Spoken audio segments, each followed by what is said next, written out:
வணக்கம் ஃப்ரெண்ட்ஸ், கடலோட அருளால் என்னோடய நீண்ட நாள் கனவான குக்கிங் சேனல் இந்த வீடியோ மூலயமா நினைவாக்கப்பட்டிருக்கு. வாங்க என்னோடய ஃபஸ்ட் ரெசிபியை பார்க்கலாம். நாம் இன்றைக்கி ஹெல்த்தியான பென்சி ரவையை வச்சு ஒரு ஸ்வீட் கொழுக்கட்டையை செய்யலாம்.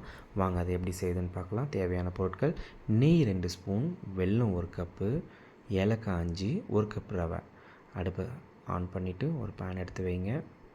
2 டேபிள் ஸ்பூன் நெய்யை ஆட் பண்ணுங்கள். நெய் சூடானதும் ரவையை ஆட் பண்ணுங்கள்.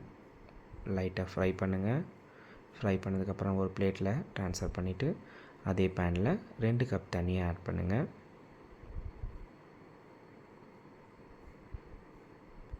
இந்த தண்ணியில் இந்த வெல்லத்தை ஆட் பண்ணுங்கள்.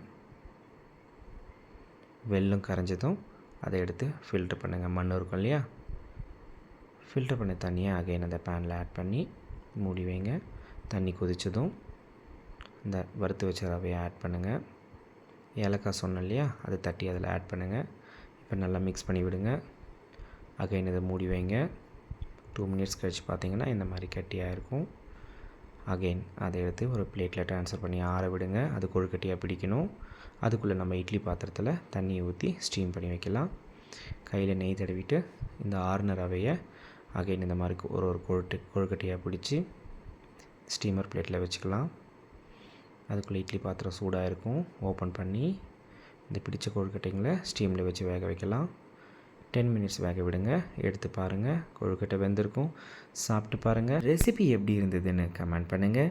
வீடியோவை லைக் பண்ணுங்கள் அண்ட் சேனலை சப்ஸ்கிரைப் பண்ண மறந்துடாதீங்க. தேங்க்யூ.